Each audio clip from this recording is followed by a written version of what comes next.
Hi అండి. నమస్తే. సహజీవనం 13వ భాగం. రోజులు బాగానే గడుస్తున్నాయి. జ్యోత్స్నకి దినచర్య క్రమబద్ధంగా సాగిపోతుంది. ఎండలు బాగా ముదిరాయి. వడగాల్పులు వీస్తున్నాయి. జ్యోత్స్నకి ఇంకో వారం రోజులు పోతే గానీ సెలవు దొరకదు. పాపని కాలేజీకి వెళ్ళేటప్పుడు బేబీ కేర్ సెంటర్లో దించడం, తిరిగి వచ్చేటప్పుడు తీసుకురావడం అలవాటైంది. ఆ రోజు లేస్తూనే పాప పక్కలు వెచ్చగా ఉన్నాయి. నిన్నటి నుంచే పాలు సరిగా తాగడం లేదని కేర్ సెంటర్లో ఆయా చెప్పింది. రాత్రి తెల్లవార్లు ఏడుస్తూనే ఉంది. ఉదయం 10 గంటలయ్యేసరికి పాపకి జ్వరం బాగా ఎక్కువైంది. మగతగా పడుకుని ఉంది. జ్యోత్స్న ఎంత లేపినా లేవడం లేదు. జ్యోత్స్న కాలేజీకి సెలవు చీటీ రాసి పంపింది. పాపను తీసుకుని డాక్టర్ దగ్గరకు వెళ్ళింది. ఆవిడ పరీక్ష చేసింది.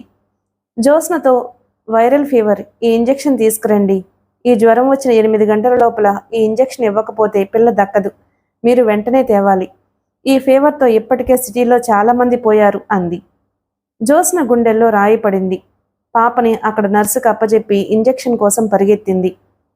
ఎప్పుడు మందులిచ్చే అతని దగ్గర అది లేదు. అబిడ్స్లో దొరుకుతుంది అని చెప్పారు. ఆటోలో అక్కడికి వెళ్ళింది. అక్కడ ఏ షాపులోనూ లేదు. ఉస్మాన్గంజ్ అన్నారు. వాళ్ళు సికింద్రాబాద్ అన్నారు. సికింద్రాబాద్ వెళితే వాళ్ళు మా దగ్గర 2 ఉంటే ఇప్పుడే ఇచ్చేశాము అన్నారు. ఎర్రటి ఎండ, వెచ్చటి వడగాల్పులు జ్యోత్స్నకి నోరు తడారిపోతుంది. ఉదయం ఆదుర్దాతో ఏమీ తినలేదు. ఈ తిరుగుడులో ప్రాణం పోతుంది. ఇక తిరిగే ఓపిక కూడా లేకుండా పోతుంది. ఆ షాపు వాళ్ళని బ్రతిమలాడింది. మీకు పుణ్యం ఉంటుంది. మీకు ఎంత డబ్బు కావాలంటే అంతా ఇస్తాను. ఆ ఇంజెక్షన్ ఉంటే ఇవ్వండి అంది. అయ్యో, పసిపిల్ల మందు మీరు ఇంతగా అడగాలమ్మా, ఉంటే మేము ఇవ్వమా? ఎక్కడ దొరుకుతుందో మీరు తెప్పించి పెట్టండి. జ్యోత్స్నని చూసి జాలిపడిన అతను జ్యోత్స్నని కూర్చోమన్నాడు. కుర్రాడి చేత 4 షాపులు తిప్పించాడు. ఎక్కడా దొరకలేదు అని తిరిగొచ్చాడు. ఈ జ్వరం వారం రోజుల నుంచి మహమ్మారిలా వచ్చిందమ్మా. ఇంజెక్షన్స్ తగినన్ని లేవు. చాలా స్కేర్సిటీ ఉంది. చాలామంది పోయారు కూడా. అతను అంటూ ఉండగానే ఇంకో ఆమె అక్కడికి అదే ఇంజెక్షన్ కోసం వచ్చింది. షాప్ అతను లేవని చెప్పాడు. జ్యోత్స్న ఉస్సురంటూ ఆటో ఎక్కింది. హాస్పిటల్కి పోనీయమని చెప్పింది. ఆటోలో వస్తుంటే జ్యోత్స్న కళ్ళ వెంట నీళ్లు ధారాపాతంగా కారసాగాయి. భగవంతుడు ఎందుకిలా చేస్తున్నాడు? తనకి ఎవ్వరూ లేరు. ఉన్న ఒక్క పాపని లాక్కుని ఒంటరితనంతో కృషించి చావమనా? పాపకి ఏదైనా అయితే డాక్టర్ పెట్టిన గడువులో ఈ మందుని వెతకటంలోనే టైమంతా అయిపోతుంది. అయితే పాప తనకి దక్కదన్న మాటేనా? జ్యోత్స్నకి ఏడుపు ఉధృతంగా వచ్చేస్తుంది. ఎండలో కందిపోయిన ముఖంతో, రేగిన జుట్టుతో జ్యోత్స్న హాస్పిటల్ ముందు ఆటో దిగింది. ఇంజెక్షన్ దొరికిందా? ఆయా పరిగెత్తుకుంటూ వచ్చి అడిగింది. లేదు. పెదవులు బిగబట్టుకుంటూ కన్నీళ్లు ఆపుకోవడానికి విశ్వప్రయత్నం చేస్తూ తల తిప్పింది. దొరకలేదా? బేబీ ఊపిరి తీసుకోవడానికే చాలా కష్టపడుతుంది అంటూ లోపలికి పరిగెత్తింది. జ్యోత్స్న కాళ్ళు ఇనుపగుళ్ళు కట్టినంత భారంగా ఉన్నాయి. అడుగు తీసి అడుగు వేయలేనంత నీరసంగా ఉంది. పాపా, నీకేదైనా అయితే నేను బ్రతకలేను. నీకు ఇంజెక్షన్ దొరక్కపోతే నీతో పాటు నేను వచ్చేందుకు నాకు నిద్రమాత్రలు దొరుకుతాయిగా అనుకోసాగింది. పిచ్చి పట్టేటట్టుంది. జ్యోత్స్న లోపలికొచ్చింది. ఎండలో నుంచి రావడం వల్ల కళ్ళు కనిపించినట్లుగా అయింది. అక్కడ డాక్టర్ కూర్చునే టేబుల్ దగ్గర నిలబడి అటు తిరిగి ఎవరో ఫోన్లో మాట్లాడుతున్నారు. జ్యోత్స్న ఆ కంఠం వినగానే ఉలిక్కిపడింది. అది శ్యామ్ సుందర్ కంఠంలా ఉంది. కంఠంలా ఉండడం కాదు, అతనే. జ్యోత్స్న కళ్ళు దీనంగా చూస్తూ నిలదొక్కున్నాయి. సందేహం లేదు, అతనే. ఫోన్లో ఎవరెవరినో ఇంజెక్షన్ కోసం అడుగుతున్నాడు. డాక్టర్ గారు అక్కడే ఉంది. అతను ఎన్నెన్ని నెంబర్లకు ఫోన్ చేస్తున్నాడు. ఇంజెక్షన్ లేదు అనడంతో పెట్టేస్తున్నాడు. జ్యోత్స్న నిలబడి ఉంది. ఆశగా అతని మాటలనే వింటుంది. శ్యామ్ సుందర్ మెడ్రాస్ డయల్ చేశాడు. ఎవరో ఫ్రెండ్ కాబోలు. శ్యామ్ చెప్పాడు, వాసు, ఈ ఇంజెక్షన్ పేరు నోట్ చేసుకో. నాకు ఇది దొరికిన వెంటనే ఫోన్ చెయ్యి. ఎవరో కాదురా, నా బేబీకే జ్వరంగా ఉంది. చాలా సీరియస్గా ఉంది. ఈ ఇంజెక్షన్ దొరక్కపోతే బ్రతికేటట్టు లేదు. ఓకే ఓకే, నేను ఇక్కడే ఈ ఫోన్ దగ్గరే ఉంటాను. వెంటనే చెప్పు, త్వరగా, ఆలస్యం చేయకు ఆజ్ఞాపించినట్లుగా అని ఫోన్ పెట్టేశాడు. అతను కూర్చోలేదు. వెనక్కి తిరిగాడు. జ్యోత్స్న కనిపించింది. ఒక్క నిమిషం ఒకరిని ఒకరు చూసుకుంటూ నిలబడిపోయారు. తను పిచ్చిదానిలా వడిలిపోయిన ముఖంతో ఉన్న జ్యోత్స్నని చూస్తున్నాడు. జ్యోత్స్న కూడా అతన్నే చూస్తుంది. అతని ముఖంలో కంగారు, భయం స్పష్టంగా కనిపిస్తున్నాయి. పాపకి జ్వరంగా ఉందని తను ఎంత ఆదుర్దా పడుతుందో అంతకు రెట్టింపు ఆదుర్దా పడుతున్నాడతను. డాక్టర్ గారు చెప్పింది. సారీ జ్యోత్స్న, నువ్వు మందు కోసం వెళ్ళి ఇన్ని గంటలైనా రాలేదు. బేబీ విషయం నాకు చాలా భయంగా ఉంది. అందుకని శ్యామ్ సుందర్కి ఫోన్ చేశాను. ఆవిడ్ని ఇంతలో ఆయా పిలవడంతో లోపలికి వెళ్ళింది. జ్యోత్స్న అక్కడ బొమ్మలా నిలబడింది. పాప అక్కడ ఉయ్యాలలో ఉంది. ఆక్సిజన్ పెట్టారు. జ్యోత్స్న ఉయ్యాల పట్టుకుని అలాగే చూస్తూ నిలబడింది. శ్యామ్ సుందర్ కూడా ఉయ్యాలకి అటువైపు వచ్చాడు. చెయ్యి చాచి నుదురు తాకి చూశాడు. నిట్టూర్చాడు. ఆ తర్వాత అక్కడ ప్యాంటు జేబులో చేతులు పెట్టుకుని అటూ ఇటూ తిరగసాగాడు. అతను మెడ్రాస్ నుంచి ఫోన్ కాల్ కోసం వెయిట్ చేస్తున్నాడు. అరగంట తర్వాత ఫోన్ మోగింది. అతను ఆదుర్దాగా వెళ్ళి తీశాడు. మెడ్రాస్ నుండి ఫోన్ చేశాడు. ఇంజెక్షన్ దొరికిందట. దొరికిందా? థ్యాంక్ యూ వెరీ మచ్ అన్నాడు. అతడి నుదుటి నిండా చెమటలు పట్టి ఉన్నాయి. కానీ ఇంజెక్షన్ పంపడం ఎలా అని వాసు అడుగుతున్నాడు. అతను క్షణం ఆలోచించాడు. ఆ వెంటనే చెప్పాడు. చూడు, ఎయిర్పోర్ట్లో నా ఫ్రెండ్ ఒక అతనున్నాడు. పేరు చక్రవర్తి. నువ్వు వెళ్ళి అతనికి అదివ్వు. 5:30కి ప్లేన్ బయలుదేరుతుంది. ఇక్కడికి 6:30 కల్లా వచ్చేస్తుంది. త్వరగా వెళ్ళు. నేను అతనికి ఫోన్ చేస్తానులే. ఎక్కువ టైం లేదు. నువ్వు వెంటనే బయలుదేరాలి అని ఓదర పెట్టినట్టు చెప్పాడు. ఆ తర్వాత అతను మెడ్రాస్ ఎయిర్పోర్టుకు ఫోన్ చేశాడు. ఫోన్లో చక్రవర్తి దొరకగానే విషయం చెప్పాడు. అతను పంపే ఏర్పాటు చేస్తాను అని చెప్పాడు. అరగంట తరువాత శ్యామ్ సుందర్ మళ్ళీ ఫోన్ చేశాడు. వాసు వచ్చాడా లేదా అని.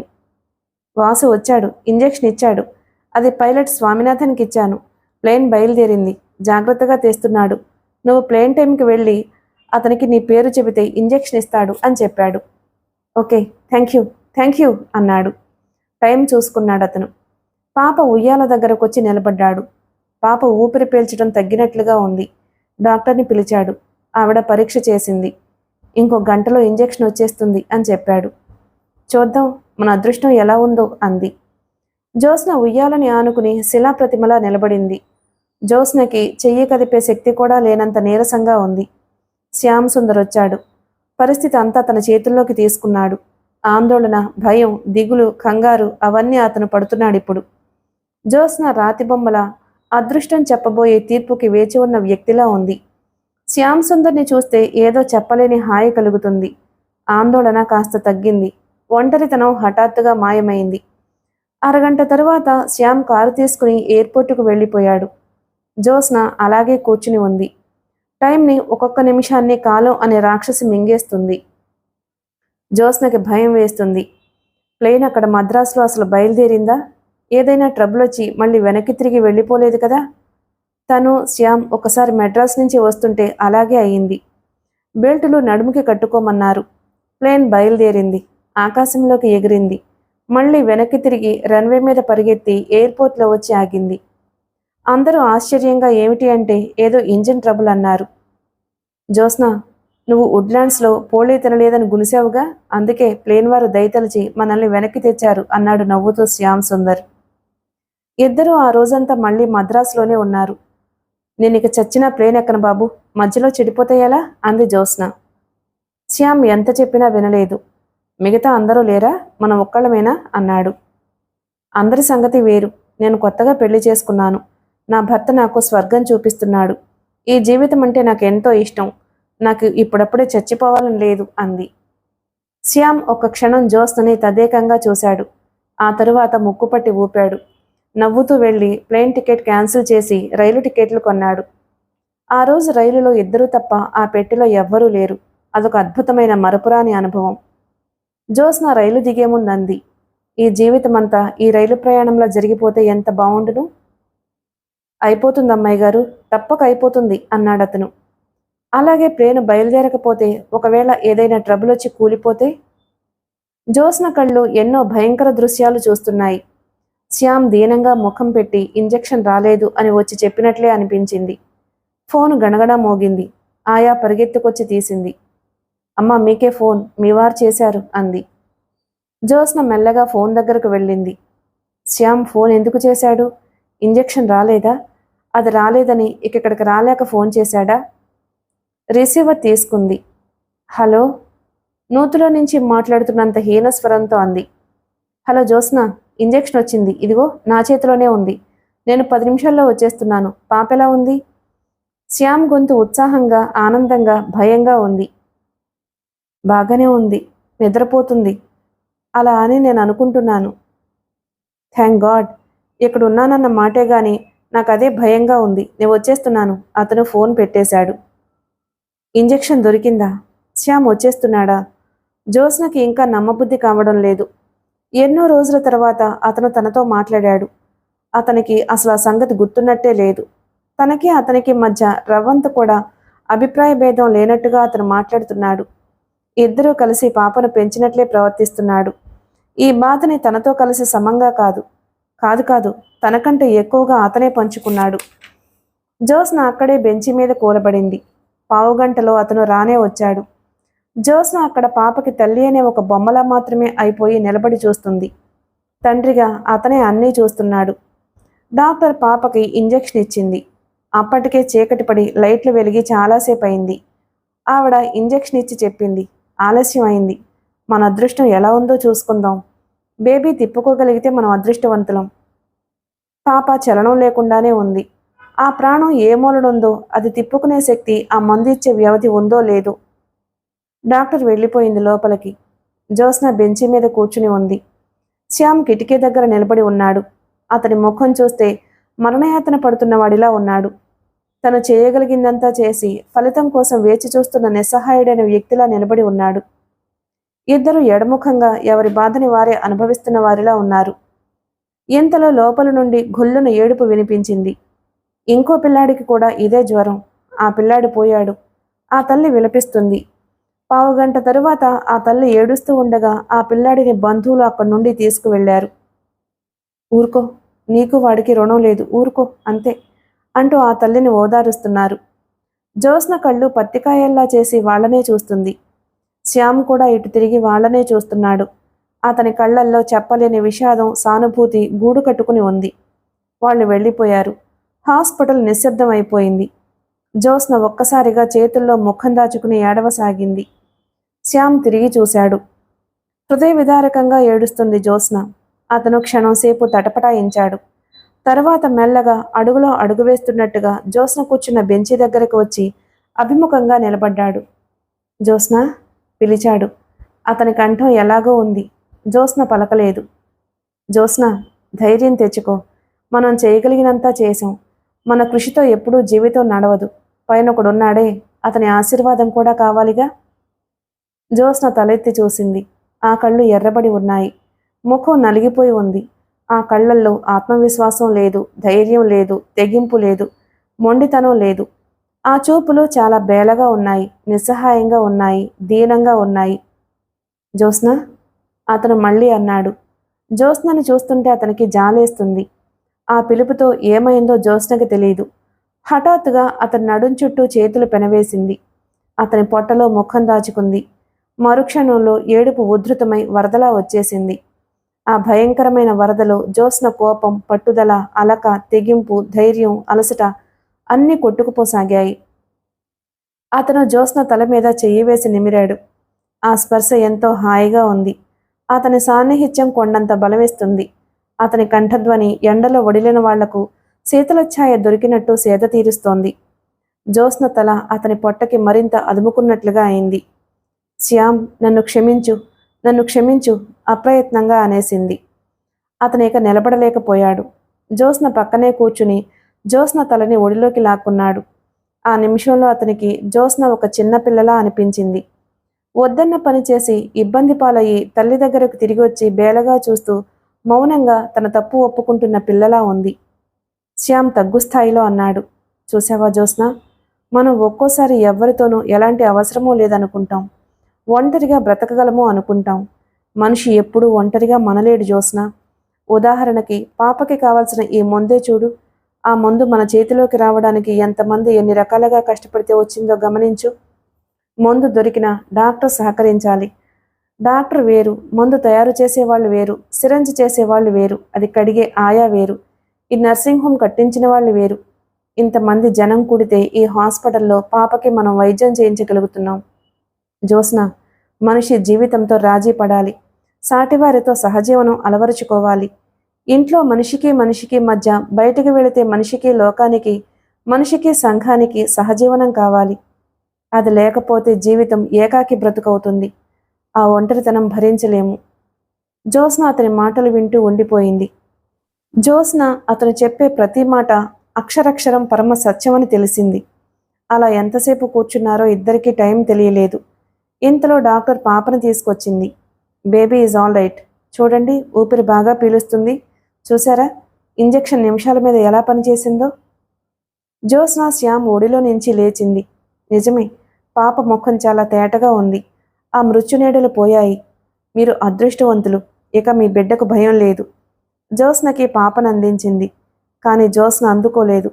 తల అడ్డంగా తిప్పుతూ దృఢంగా అంది, ఈ బిడ్డ ఇప్పుడు నా బిడ్డ కాదు, ఆయనకే దక్కుతుంది. ఆయనే ప్రాణం పోశారు. నాకు ఏ అర్హత లేదు. వారికి ఇవ్వండి. శ్యామ్ పాపను ఎత్తుకున్నాడు. పాపను ఎత్తుకున్న అతన్ని అలా చూస్తుంటే జ్యోత్స్నకి ఇన్నాళ్లు తను ఎంత మూర్ఖంగా ప్రవర్తించిందో అర్థం కాసాగింది. తనకి అతనికి ఎంతైనా అభిప్రాయ భేదాలు ఉండొచ్చు, కానీ ఆ బిడ్డకి అతను జన్మనిచ్చిన తండ్రి.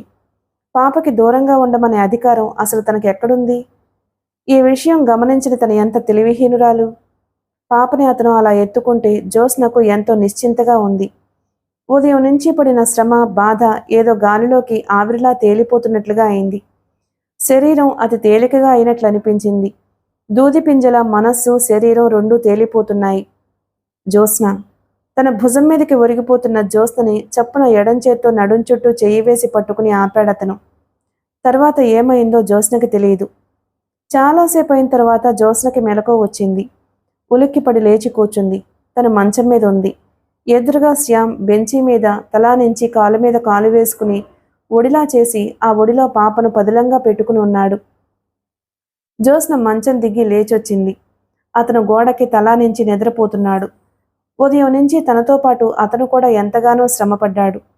జ్యోత్స్న మెల్లగా అతని ఒడిలో ఉన్న పాపను తీసుకుపోయింది. అతను ఉలిక్కిపడి కళ్ళు తెరిచాడు. జ్యోత్స్న పాపను తీసుకొచ్చి ఉయ్యాలలో పడుకోబెట్టింది. తను అతని పక్కన బెంచి మీద కూర్చుంది. నాకేమైంది? ఎలా నిద్రపోయాను? అంది సిగ్గుపడుతున్నట్టుగా. ఎండలో బాగా తిరిగినట్టున్నావు, కళ్ళు తిరిగాయి అన్నాడతను. అతని కళ్ళు నిద్రతో కూరుకుపోతున్నాయి. జ్యోత్స్న కూర్చుంది. అతను బెంచీ మీద పక్కకి ఒరిగి పడుకున్నాడు. జ్యోత్స్న మెల్లగా అతని తల ఎత్తి తన ఒడిలో పెట్టుకుంది. ఒక చేత్తో పాప పడుకున్న ఉయ్యాలను మెల్లగా ఊపుతున్న జ్యోత్స్న రెండవ చేత్తో తన ఒడిలో ఉన్న శ్యామ్ తలని జుట్టులోకి వేళ్లు పోనిచ్చి నిమరసాగింది. జ్యోత్స్నకి ఎంతో హాయిగా ఉంది. పాప 2 రోజుల్లోనే బాగా కోలుకుంది. జ్యోత్స్న 2 నెలల క్రితం హౌసింగ్ బోర్డు వాళ్ళు కట్టించే ఇళ్లకి అప్లికేషన్ ఇచ్చింది. శ్యామ్ సుందర్ ఆ ఇల్లు జ్యోత్స్న పేరిట వచ్చేలా చేశాడు. డబ్బు తనే కట్టాడు. జ్యోత్స్నకి అలాట్మెంట్ వచ్చిన ఆ ఇంటి కాగితాలు చూస్తూ, ఏ మగవాడైనా భార్యకు పిల్లలు ఇవ్వగానే సరికాదు, ఆ పిల్లలు సుఖంగా నిశ్చింతగా పెరిగేలా చూడాల్సిన బాధ్యత అతనికుంది. ఈ ఇల్లు నీకోసం కాదు, పాప కోసం అన్నాడు. నన్నెందుకు నువ్వు ఇంకా ఆ మాటలంటావు? అంది. మంచి రోజు చూసి ఇంట్లో గృహప్రవేశం అయ్యారు. ఆ రోజు పాప పుట్టినరోజు కూడా అయింది. శాంతిప్రియ అని నామకరణం చేశారు. మయూరపురం నుండి వరమ్మగారు వచ్చింది. సుబ్బులొచ్చింది. జోగారావు గారు, శివయ్య, సూరి అందరూ వచ్చారు. జ్యోత్స్న శ్యామ్ సుందర్తో వెళ్లి అత్తగారిని రమ్మనమని పిలిచింది. శ్యామ్ కూతురుని చూసి ప్రమీల, అరుణ ఎంతో ముచ్చటపడ్డారు. శ్యామ్ బంధువులు, స్నేహితులు, జ్యోత్స్న తరపు వాళ్ళు అందరూ వచ్చారు. గృహప్రవేశం, నామకరణ మహోత్సవం, పుట్టినరోజు వేడుక అన్నీ కలిసిన ఆ దినం ఎంతో వైభవంగా, బంధుమిత్రుల సమక్షంలో ఆనందంగా, కోలాహలంగా, సరసోక్తులతో, పరాచకాలతో, బంధుత్వాల తిరగవేతలు ఎంతో బాగా జరిగింది. పందిరిలో తిరుగుతూ అందరినీ పలకరిస్తూ అందరికీ ఎవరికి వారికే ఆత్మీయుడిగా మసులుతున్న శ్యామ్ సుందర్ని చూసి జ్యోత్స్న ఆశ్చర్యపోయింది. ఇతనికి ఎంత ఓపిక అనిపించింది. అతనికి ఆడవాళ్లు, మగవాళ్లు అందరూ చిన్న పెద్ద భేదం అనేది లేకుండా పోతున్నారు. అందరి విషయాలు ఆసక్తితో వింటున్నాడు. జ్యోత్స్నకి ఆ క్షణంలో ఒక వటవృక్షంలా కనిపించాడు. వీరంతా అతని నీడలో సేద తీరుతున్న పిట్టల్లా ఉన్నారు. సంఘంలో ఇలాంటి మనుషులు అవసరం ఎంతైనా ఉంది అనిపించింది. వరమ్మగారు, జానకమ్మగారు పోటీపడి శాంతిప్రియకు నగలు, బట్టలు ఇచ్చారు. సమర్థుడైన తండ్రి బంధుకోటిలో ఆ పసిపాప అల్లారు ముద్దుబిడ్డ అయింది. జ్యోత్స్నకి మరీ మరీ అనిపించింది. తను మూర్ఖత్వంతో ఎడంగా ఉంటే పాపకు ఇదంతా లభించేది కాదు. ఆ అధికారం తనకెక్కడుంది? వచ్చిన అందరూ వెళ్ళిపోయారు. వరమ్మగారు జానకమ్మగారితో కలిసి వెళ్ళింది. ఆవిడ బలవంతం చేసి తీసుకువెళ్ళింది. అలాంటి మర్యాదలు చేయటం, చేయాలనుకోవడం వరమ్మగారికి ఎంతో బాగా తెలుసు. ఆ రాత్రి జ్యోత్స్న అడిగింది, శ్యామ్, కనీసం ఇప్పుడైనా ఆశ కూతురు ఎక్కడున్నది చెప్పవు. నేనేమి చెయ్యను. దూరం నుండి ఒక్కసారి కళ్ళారా చూసి వచ్చేస్తాను. నా పాప ఇంత గారాబంగా ఆనందంగా పెరుగుతుంది.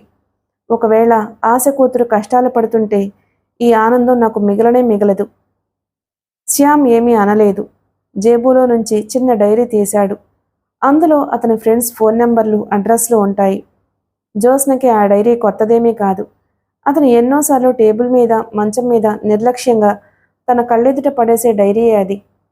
శ్యామ్ ఆ డైరీలో నుంచి ఒక పేజీ చించి జ్యోత్స్న చేతికిచ్చాడు.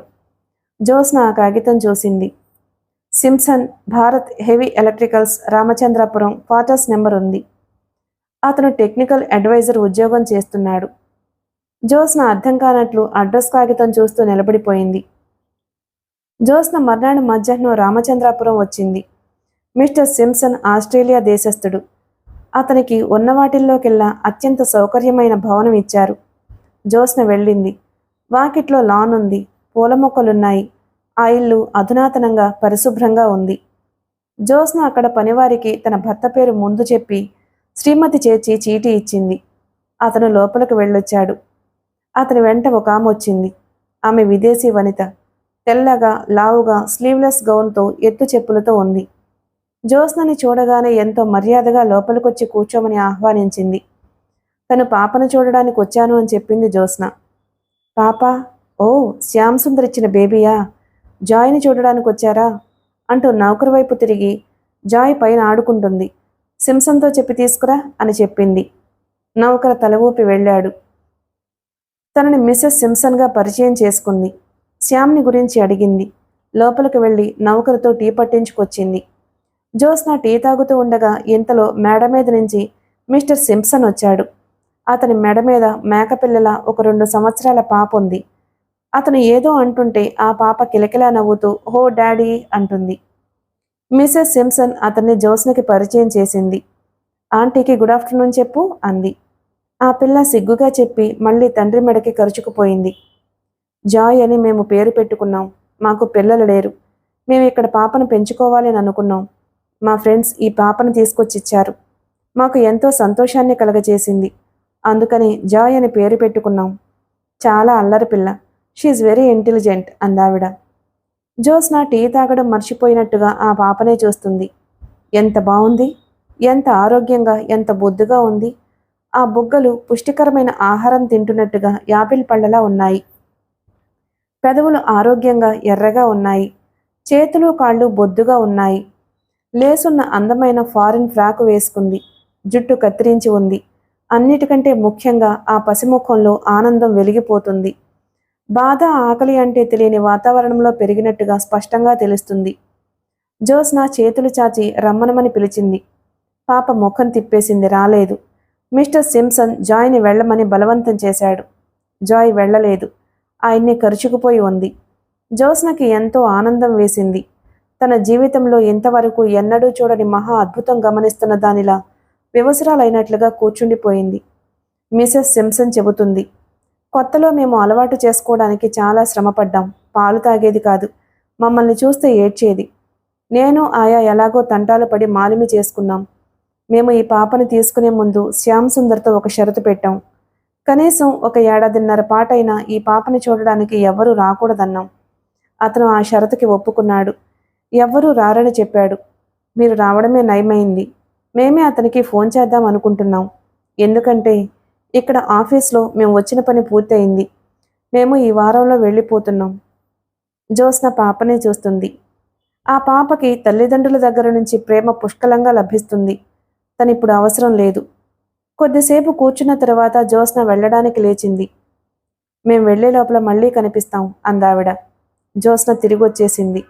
ఇంటికి వచ్చేస్తుంటే జ్యోత్స్న మనసు ఎంతో హాయిగా ఉంది. ఏదో పెద్ద మోయలేని భారం దించేసుకున్నట్లుగా ఉంది. ఎంత మంచి పని చేశాడు శ్యామ్. తను అతన్ని అర్థం చేసుకోలేకపోయింది. ఎంతో మహోన్నతంగా ప్రవర్తించాడు. అది సంగతి. వాళ్ళు షరతు పెట్టారు కాబట్టి, వాళ్లకు మాటిచ్చాడు కాబట్టి తనకి పాప ఎక్కడుందో చెప్పలేకపోయాడు. అతను మొదటి నుంచి తన మీద నమ్మకం ఉంచమని అంటూనే ఉన్నాడు. కానీ తనే నమ్మలేకపోయింది. అతన్ని నమ్మలేకపోవడం అనేది తన అల్పత్వం. మొదటి నుంచి అతను గంభీర మనస్కుడే, లోతైన మనసు గలవాడే, ఎంత సంస్కారవంతుడు, తను అతన్ని అర్థం చేసుకోలేక అతని జీవితం నానా బీభత్సం చేసింది. జ్యోత్స్నకి తన ప్రవర్తన గుర్తుకొచ్చిన కొద్దీ సిగ్గువేయసాగింది. ఎంత భరించాడతను? అతనికి అంత సహనం ఎలా వచ్చింది? తన మీద ప్రేమ వల్లనేనా? జ్యోత్స్నకి ఏడుపొచ్చేసింది.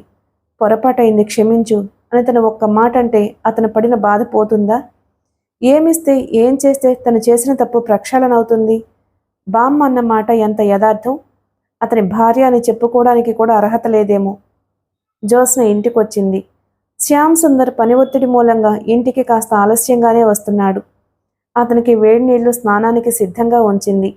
ఇస్త్రీ పంచా లాల్చి మంచం మీద పెట్టింది.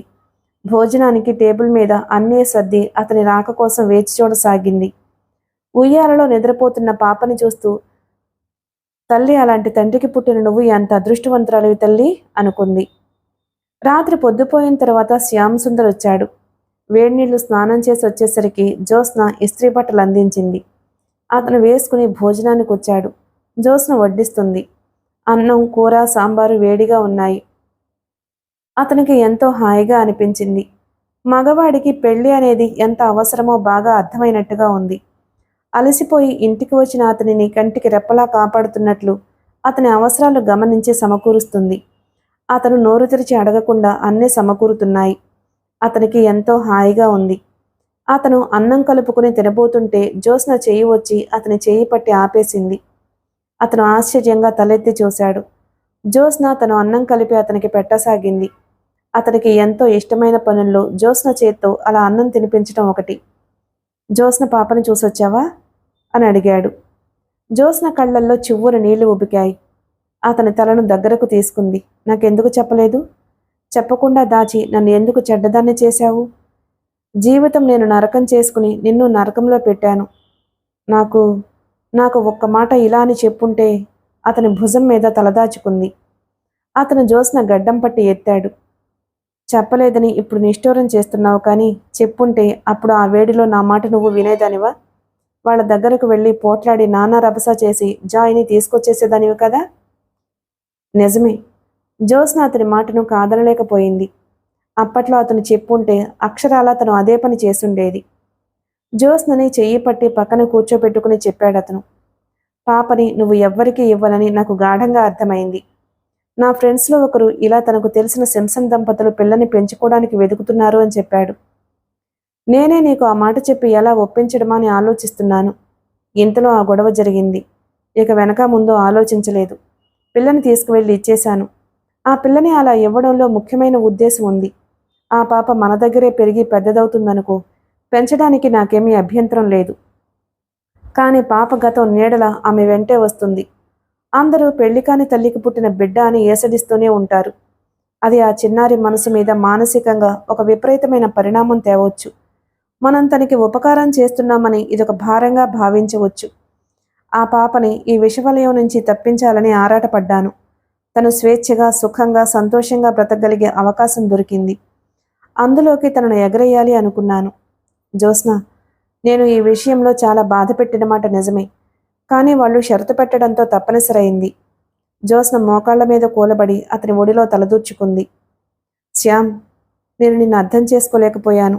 నన్ను మన్నించు అంది. శ్యామ్ జ్యోత్స్నని చేతులు పట్టి లేవదీశాడు. పాప పుట్టిన తరువాత మాత్రం నేను ఇంక భరించలేకపోయాను జ్యోత్స్న. నేను నరకయాతన పడ్డాను అన్నాడు. కొద్దిసేపైన తరువాత జ్యోత్స్న వంటిల్లు సర్ది తలుపులు వేసి వచ్చింది. శ్యామ్ మంచం మీద పడుకున్నాడు. అతను మేలుకునే ఉన్నాడు. జ్యోత్స్న కూడా పడుకుంది. అతను జ్యోత్స్న వైపు తిరిగాడు. జ్యోత్స్న అతని తలని 2 చేతులతో ఎత్తి తన గుండెల మీద పెట్టుకుంది. ఎంత హాయిగా ఉందో తెలుసా అన్నాడతను. జ్యోత్స్న చేయి చాచి మంచం పక్కనే టేబుల్ మీద ఉన్న టేపును ఆన్ చేసింది. అందులో తక్కువ వాల్యూమ్లో ఏ ఏ you are a beautiful lover పాట వినిపించసాగింది. శ్యామ్ సుందర్ జ్యోత్స్న గుండెల మీద తలానించి పడుకుని పాట వింటున్నాడు. అతని జుట్టులోకి వేళ్లు పోనిచ్చి ఒక చేత్తో నిమురుతుంది జ్యోత్స్న. మరో చెయ్యి అతని భుజాల మీద వేసి నిమురుతుంది. ఇద్దరూ మాట్లాడడం లేదు. మౌనంగా ఆ పాట వింటున్నారు. ఆ నిశ్శబ్దంలో, ఆ ఏకాంతంలో ఎంతో హాయి ఉన్నట్టుగా అనిపించసాగింది. ఆ పాట వింటుంటే అనిపిస్తుంది ఇద్దరికి తొలి యవ్వనపు ఆకర్షణ, ఆ వయసు తొందర ఉరికే జలపాతం లాంటిది. ఆ హోరులో ఇంకేమీ వినిపించదు. తరువాత పెళ్ళయి సంసార జీవితం గడిపి పిల్లలతో ఇద్దరి జీవితాలు అనుబంధపు ముడిపడిన తరువాత విశాలమైన ప్రదేశాల్లో నెమ్మదిగా ప్రశాంతంగా ప్రవహించే నదిలా ఉంటుంది. ఆ యవ్వనపు ఆకర్షణ కంటే ఈ ప్రశాంతత, ఈ నిశ్చింత, ఇవే మనిషికి అపురూపమైనవి, హాయి కలిగించేవిను. ఇదే సంపూర్ణ జీవితం. జ్యోత్స్నకి అదే మరీ మరీ అనిపించసాగింది. 18 సంవత్సరాల అనంతరం శ్యామ్ సుందర్ రాష్ట్రంలోకెల్లా ప్రసిద్ధి చెందిన ఇంజనీర్ అయ్యాడు. అతను ప్రభుత్వానికి సమర్పిస్తున్న ప్లాన్స్ అత్యంత ఆసక్తిదాయకంగా ఉంటున్నాయి. ప్రభుత్వంతో కలిసి అతను కొన్ని ఇళ్లు, కొన్ని అధునాతన వసతి గృహాలు నిర్మిస్తున్నాడు. అతి కష్టంగా ఉన్న చోట నదికి డ్యాంని ఎలా నిర్మించాలో అతనికి సులువైన విద్య. అతను ప్రభుత్వపు యంత్రాంగంలో పరపతిగల ఒక ముఖ్యమైన వ్యక్తి అయ్యాడు. అతని శరీరం బిగువుగా ఉన్న చెంపల దగ్గర నెరిసిన జుట్టు అతనికి ఇంకా హుందాతనం తెచ్చిపెట్టింది. వాళ్ల పాప కూడా పెద్దదైంది, కాలేజీ చదువుకొచ్చింది. శాంతిప్రియ తర్వాత వాళ్లకు మళ్లీ పిల్లలు కలగలేదు. అతని ఇల్లు సిటీలోకెల్లా అందమైన భవంతి. ఆ ఇంటిలో లేనిది లేదు. తెలివితేటలు, డబ్బు, హోదా, పరువు, ప్రతిష్టలు అన్నీ కోరి ఆ కుటుంబాన్ని వరించినట్లుగా ఉన్నాయి. ఒకరోజు ఉదయం వేళ ఆ ఇంటి ముందు టూరిస్ట్ ట్యాక్సీ ఆగింది. అందులో నుండి 20 సంవత్సరాల యువతి దిగింది. ఆమె చూడడానికి ఇండియన్లా ఉన్న కత్తిరింపు జుట్టు, వేసుకున్న మ్యాక్సీ, భుజానికున్న బ్యాగు విదేశీ వనితలా ఉంది. ఆమె బ్యాగులో నుంచి డైరీ ఒకటి తీసి ఆ ఇంటి నెంబరుతో అడ్రస్ సరిచూసుకుంది. ఆ తరువాత ట్యాక్సీ అతనికి డబ్బిచ్చి పంపేసింది. లోపలికొచ్చి కాలింగ్ బెల్ నొక్కింది. దాదాపు అదే వయసు గల శాంతిప్రియ వచ్చి తలుపు తీసింది. ఆ అమ్మాయి శ్యామ్ సుందర్ ఇంట్లో ఉన్నారా అని స్వచ్ఛమైన ఇంగ్లీష్లో అడిగింది. ఆ భాషలో యాస పూర్తి విదేశీ పరంగా ఉంది. ఉన్నారు, మీరెవరు అంది శాంతిప్రియ. నా పేరు జాయ్, నేను వారిని చూడ్డానికే వచ్చాను. ఆ పేరు వినగానే అది చాలా పరిచితమైనట్లుగా శాంతిప్రియ ఓ లోపలికి రండి అంటూ ఆహ్వానించింది. ఆ అమ్మాయిని లోపల సోఫాలో కూర్చోబెట్టి మమ్మీ, డాడీ అని పిలిచింది. అది పిలవడం కాదు, అరవడం. శ్యామ్ సుందర్ వచ్చాడు. జాయ్ అతన్ని చూడగానే లేచి తనను తాను పరిచయం చేసుకుంది. జాయ్, నువ్వా? ఎప్పుడొచ్చావు? నాకు ముందెందుకు తెలియచేయలేదు అన్నాడు. 2 నిమిషాల అనంతరం కుశల ప్రశ్నలు అయిన తరువాత జాయ్ అడిగింది, ఆంటీ ఎక్కడా? అక్కడ తోటలో ఉంది, పద చూద్దువుగాని. అతను ఒక చేత్తో శాంతిప్రియని, మరో చేత్తో జాయ్ని భుజాలు పొదివి పట్టుకుని తోటలోకి తీసుకువెళ్ళాడు. వర్షాకాలం వచ్చింది. ఆ తోటంతా పచ్చగా కళకళలాడుతుంది. అంతకు 1 గంట ముందే వానపడి వెలిసిపోయింది. జ్యోత్స్న గులాబీ కొమ్మలు కత్తిరిస్తుంది. జ్యోత్స్న, ఎవరొచ్చారో చూడు అన్నాడు. జ్యోత్స్నకి ఈ విదేశీ అమ్మాయి ఎవరో అర్థం కాలేదు. కళ్ళజోడు సరిచేసుకుంటూ భృగుటి ముడిచి చూస్తోంది. గుర్తుపట్టలేదా? శాంతిప్రియని వదిలేస్తూ జాయ్ని భుజాలు పట్టి జ్యోత్స్న ముందు నిలబెడుతూ అన్నాడు. ఎవరు? నేనాంటీ, జాయ్ని, మీ ఆశ కూతుర్ని. ఏమిటి? జ్యోత్స్న తన కళ్ళను తానే నమ్మలేకపోతుంది. నేను ప్రపంచ శాంతి సంఘ సభ్యురాలిగా ఇండియా టూర్ వచ్చాను. మమ్మీ డాడీ మిమ్మల్ని చూసి రమ్మని మరీ చెప్పారు. నాకు కూడా మిమ్మల్ని చూడాలని ఎంతగానో ఉంది. నేను పుట్టిన జన్మస్థలం ఇది. మీ దగ్గర మొదట పెరిగానట. కుతూహలంగా చూస్తూ అంది. జ్యోత్స్న చేతుల్లో కత్తెర కిందకు జారిపోయింది. గభాలను 2 చేతులు చాచి జాయ్ని దగ్గరకు రమ్మని లాక్కుని గుండెలకు హత్తుకుంది. జాయ్, నువ్వా? ఆశ ఉంటే ఎంతో సంతోషపడేది అంది డగ్గుత్తికతో. శ్యామ్ సుందర్ జ్యోత్స్న చేతుల్లో ఒదిగి ఉన్న జాయ్నే చూస్తున్నాడు. జ్యోత్స్న పక్కనే విరగబూసిన ఎర్రటి నూరువరహాల చెట్టు ఉంది. అది జ్యోత్స్న ఈ ఇంట్లోకి వచ్చిన కొత్తల్లో నాటింది. అది పెరిగింది, పూలు పూస్తూ ఆ ఆవరణకే అందాన్ని, కాంతిని తెచ్చింది. అతనికి జాయ్ కూడా ఆ పూల చెట్టులాగే కనిపిస్తుంది. చాలాసేపైన తరువాత భోజనానికి కూర్చున్నారందరూ. జ్యోత్స్న పక్కన జాయ్ కూర్చుంది. శ్యామ్ పక్కన శాంతిప్రియ కూర్చుంది. జాయ్ కబుర్లు చెబుతుంటే జ్యోత్స్న, శ్యామ్ సుందర్ వింటున్నారు. శాంతిని నాతో పంపించండి అంకుల్ అంటుంది జాయ్. నువ్వు ఇక్కడే ఉండరాదు అంటుంది శాంతి. జాయ్, శాంతిప్రియ ఇద్దరు దాదాపు ఒకే వయసుగా ఉన్నారు. ఆ ఇద్దరు యువతుల్లో ఒక రకమైన ఆత్మవిశ్వాసం కనిపిస్తుంది. మమ్మీ నాకెప్పుడూ చెబుతూ ఉంటుంది, మీరే లేకపోయినట్లయితే నాకు ఈ జన్మ లభించేది కాదట. థ్యాంక్ యూ అంది. ఆ థ్యాంక్స్ ఏవో ఆంటీకి చెప్పు అన్నాడతను నవ్వుతూ. జ్యోత్స్న తల తిప్పింది. నీ జన్మకి కారణం నేనైనా నీ జీవితం ఇలా ఉన్నతంగా ఉండడానికి కారణం మీ అంకులే. మంచి వాళ్ళకి నిన్ను పెంపకానికి ఇచ్చారు. అది నాకు చెప్పకుండా ఉంచటం కోసం ఎన్ని బాధలో పడ్డారు అంది జ్యోత్స్న. మీ ఇద్దరికీ నా కృతజ్ఞతలు తల వంచుతూ అంది జాయ్. జ్యోత్స్నకి ఎంతో సంతోషంగా ఉంది. చెప్పలేనంత సంతోషంగా ఉంది. సింప్సన్ దంపతుల్ని ఈ దేశం నుంచి వెళ్లబోయే ముందు శ్యామ్ సుందర్ వాళ్ళని తమ ఇంటికి భోజనానికి పిలిచాడు. అప్పుడు క్లుప్తంగా ఆ పాప జీవితం గురించి చెప్పాడు. మిసెస్ సింప్సన్ లేచొచ్చి జ్యోత్స్న చేతులు పట్టుకుంటూ, నేను కూడా నీతో ఏకీభవిస్తాను. మాతృత్వం అనేది మనకే సృష్టించిన వరం. మనం దీనికోసం బాగా పోరాడాలి అంది. జ్యోత్స్న ధైర్యం ఆవిడికి ఎంతో నచ్చింది. తరువాత వాళ్ళు వెళ్ళిపోయారు. మిసెస్ సింప్సన్ చచ్చిపోయి 2 ఏళ్లయింది. అడపాదడపా ఉత్తరాలు వస్తూ ఉండేవి. అవి కూడా ఆగిపోయాయి. శ్యామ్ సుందర్కి, జ్యోత్స్నకి కూడా జాయ్ని చూస్తుంటే ఎంతో ఆనందంగా అనిపిస్తుంది. తాము పెంచిన ఈ మొలక ఎంత పెద్దదైంది. మాట్లాడిన ఆ కొద్దిసేపట్లోనే జాయ్కి చాలా స్థిరమైన అభిప్రాయాలున్నట్టుగా తెలుస్తుంది. శాంతిప్రియ జాయ్ని తన గదిలోకి వెళ్దాం రమ్మని పిలిచింది. ఇద్దరూ చెయ్యి చెయ్యి కలుపుకుని వెళుతుంటే జ్యోత్స్నకి, శ్యామ్ సుందర్కి చెప్పలేనంత సంతోషంగా అనిపించింది. ఇద్దరూ ఆమెను చూస్తూ ఉండిపోయారు. గదిలో శాంతిప్రియ తల్లిదండ్రులకు ఇష్టమైన పాట అని చెబుతూ టేప్ ఆన్ చేసింది. అందులో నుండి ఏ ఏ ఏ you are a beautiful lover పాట వినిపిస్తుంది. ఆ పాట వినగానే జ్యోత్స్న లేచొచ్చి శ్యామ్ సుందర్ ఒడిలో కూర్చుని అతని గుండెలకు తలానించుకుంది. శ్యామ్, నాకెంత ఆనందంగా ఉందో తెలుసా అంది. నాకు కూడా ఈరోజు జాయ్ని చూస్తుంటే అనిర్వచనీయమైన ఆనందంగా, తృప్తిగా అనిపిస్తుంది అన్నాడతను. నేను నీకెలా కృతజ్ఞతలు చెప్పాలి? ఆశ ఆత్మకు ఎంతో శాంతి కదూ అంది. అతను మాట్లాడలేదు. జ్యోత్స్న తల నిమురుతూ ఉండిపోయాడు. జ్యోత్స్న ఇలా దగ్గరకొస్తే అతనికి 18 సంవత్సరాల దాంపత్య జీవితం గడిపినట్లే ఉండదు. ఆమె సాహచర్యంలో అతనికి శాంతి, ప్రేమ, ఆనందం ఎన్నో లభించాయి. ఆమె ఇచ్చే ఈ ప్రేమ కోసం తను ఎన్నైనా భరించగలడు అనిపిస్తుంది. దూరంగా శాంతిప్రియ గదిలో నుంచి నవ్వులు వినిపిస్తున్నాయి. అవి పూల జల్లుల్లా, మతాబుల్లా ఆ ఇంటిని ఆనంద సౌరభంతోనూ శాంతిమయంగానూ చేస్తున్నాయి. అయిపోయిందండి సహజీవనం నవల. మన ఛానల్ కనుక మీకు నచ్చితే తప్పకుండా లైక్ చేసి సబ్స్క్రైబ్ చేసుకోండి ప్లీజ్. Thank you.